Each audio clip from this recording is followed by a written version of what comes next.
Сәлеметсіңдер ме балалар? Параграф 4. Қазақстанның ішкі сулары, өзендер. Бірінші тапсырма оқылым. Мәтіндегі ақпараттарды қатыстырып, ауызекі стильде диалог құрыңдар.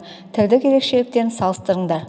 Қазақстан аумағында ірілі уақты 85 мың өзен бар. Олардың ішінде 7 өзеннің ұзындығы 1000 километрден асады. Республиканың барлық өзендері солтүстік мұзды мұхит және ішкі тұйық көлдер алаптарына құяды. Солтүстік мұзды мұхит алабына Ертіс өзені жатады. Каспий теңізі алабы Батыс Қазақстан өзендерін қамтиды. Оларға Жайық, Жем, Сағыз, Ойыл, Сарыөзен, Қараөзен тағы басқа жатады. Арал теңізі алабына Сырдария, Арыс, Шу, Сарысу, Торғай, Ырғыз, Талас өзендері кіреді. Балқаш-Алакөл көлдер жүйесіне Қаратал, Лепсі, Ақсу, Іле, Тентек, Сарқан, Басқан және тағы басқа өзендер кіреді. Қазақстанның физикалық географиясынан. Бірінші тапсырма жауабы диалог. Сәлем Айдос, сен Қазақстанда қанша өзен бар екенін білесің бе? Жоға, білмейді екем. Қанша екен сонда? Мен де енді білдім, 85 мыңға жуық екен.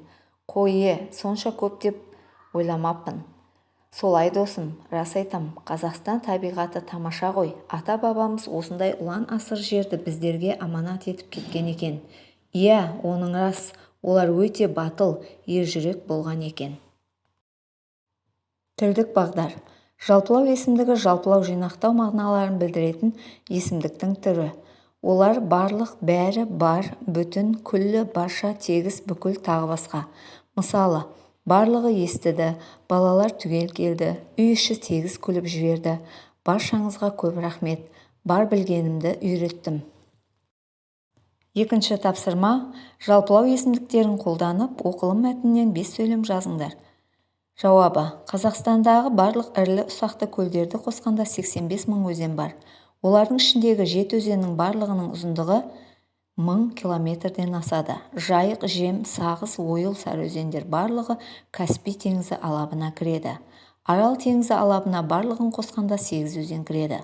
Республиканың барлық өзендері солтүстік мұзды мұхит және ішкі тұйық көлдер алаптарына құяды. Үшінші тапсырма. Қазақстан өзендері туралы мәліметтер жинап, оқылым мәтінін толықтырыңдар. Жауабы. Қазақстандағы ең ұзын өзен Ертіс өзені. Оның ұзындығы 4248 километрді құрайды. Қазақстан өзендері негізінен қар, жаңбыр, мұздық және жер асты суымен қоректенеді. Қар, жаңбыр суымен қоректенетін өзендерге орманды дала зоналарының өзендері жатады. Қазақстанның ең сулы өзені Ертістің көп жылдық орташа су шығыны 880 метр куб секунд. Төртінші тапсырма жазылым. Қазақстандағы теңіз, өзен, көл аттарын кестеге жазыңдар. Күрделі атаулардың қалай жасалғанын көрсетіңдер. Теңіздер Каспий, Арал. Өзендер Ертіс, Тобыл, Сырдария, Жайық, Іле, Шу. Көлдер Балқаш, Зайсан, Сасықкөл, Алакөл, Теңіз.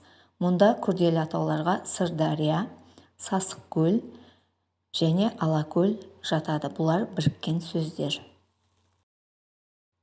Бесінші тапсырма. Өздерің тұратын аймақтағы өзен, көл немесе теңіздің сол өңірге тигізетін пайдасы туралы дәлелдемелік эссе жазыңдар. Киелі Келес өзені. Мен Келес ауданында тұрамын. Біздің ауыл шетін жағалай Келес өзені ағып жатыр. О баста бұл елдің тұрғындары осы өзен сағасын жағалап қоныс тепсе керек. Ол кезде адам да мал да осы ағын суды тұтынған ғой. Біздің ауыл егін шаруашылығымен айналысады. Жүгері, қызанақ, қауын, қарбыз, орамжапырақ, жуа секілді көкөністерді өсіреді. Егістіктің барлығы дерлік Келес өзенінің суынан бөлініп шығатын маңғы дарығынан су ішеді. Сондай-ақ өзен жағасынан жеке кәсіпкерлер көлшік жасап, балықтың кейбір түрлерін өсіріп жатыр. Жайлаудағы қара малдар, қой, ешкі, жылқылар да осы өзеннен су ішіп жатыр. Ойымды қорытындылай келе, Киелі Келес өзенінің ауыл тұрғындарына тигізіп отырған пайдасы оразан зор екенін айтқым келеді.